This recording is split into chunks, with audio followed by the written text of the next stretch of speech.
স্বপ্নের সমাজ প্রতিষ্ঠায় ঐক্যবদ্ধ হওয়ার আহ্বান জামাত আমিরের। বাংলাদেশ জামাতে ইসলামীর আমির ডাক্তার শফিকুর রহমান বলেছেন, ইসলাম একটি পরিপূর্ণ ও শাশ্বত জীবন বিধান। মানব জীবনের সকল সমস্যার সমাধান রয়েছে ইসলামে। তাই ব্যক্তি, পরিবার, সমাজ ও রাষ্ট্রীয় জীবনের সকল ক্ষেত্রে ইসলামকে যথাযথভাবে ও পরিপূর্ণভাবে অনুসরণ করতে হবে। তিনি বলেন, মূলত জীবনের সব ক্ষেত্রে আল্লাহর বিধান অনুসৃত না হওয়ার কারণে সমাজে এত অশান্তি। তাই সার্বিক শান্তি প্রতিষ্ঠার জন্য কোরআন সুন্নাহর আদর্শভিত্তিক ন্যায়, ইনসাফ ও বৈষম্যহীন সমাজ প্রতিষ্ঠা করতে হবে।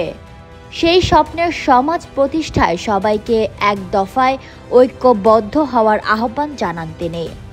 শনিবার সন্ধ্যায় ঢাকা ১৫ সংসদীয় আসনের কাফরুল থানা উত্তর জামাত আয়োজিত মতবিনিময় সমাবেশে প্রধান অতিথির বক্তব্যে এসব কথা বলেন।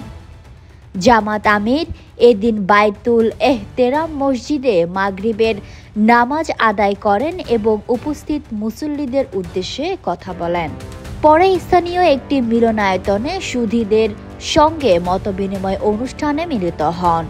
তিনি এশার নামাজ আদায় করেন মিরপুর ১৪ নম্বরের জামিউল উলুম মসজিদে এবং সেখানেও মুসল্লিদের উদ্দেশ্যে বক্তব্য রাখেন। এ সময় ডাক্তার শফিকুর রহমান বলেন, মূলত ওহির বিধান প্রতিষ্ঠিত না থাকায় সমাজে নানাবিধ বিপর্যয় দেখা দিয়েছে। সমাজের রন্ধ্রে রন্ধ্রে প্রবেশ করেছে অবক্ষয় ও অশান্তি। সঙ্গত কারণেই আমাদের পুরো সমাজ অপরাধ ও অপরাধীদের অভয়ারণ্যে পরিণত হয়েছে। ঘুষ, দুর্নীতি, লুটপাট, অর্থ পাচার, চাঁদাবাজি, টেন্ডারবাজি, হত্যা, সন্ত্রাস ও নৈরাজ্য আমাদের সমাজ জীবনকে অস্থির ও অশান্ত করে তুলেছে। মূলত এসব আমাদের দুহাতের কামাই। তিনি বলেন, দেশের ৯০% মানুষ মুসলমান এবং এ দেশে অসংখ্য মসজিদ, মাদ্রাসা সহ অগণিত ইসলামী মারকাজ থাকলেও সমাজে আল্লাহর হুকুমের বাস্তবায়ন না থাকায় এসব পুরোপুরি কাজে আসছে না। তাই আমাদের ঘুষে ধরা এ সমাজকে কোরআন সুন্নাহর আলোকে আলোকিত করতে হবে।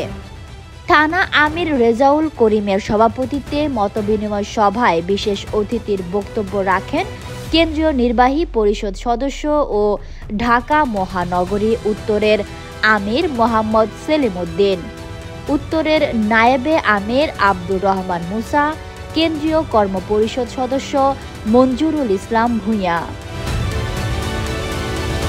Fatema Tuz Zohra, people voice television, Dhaka.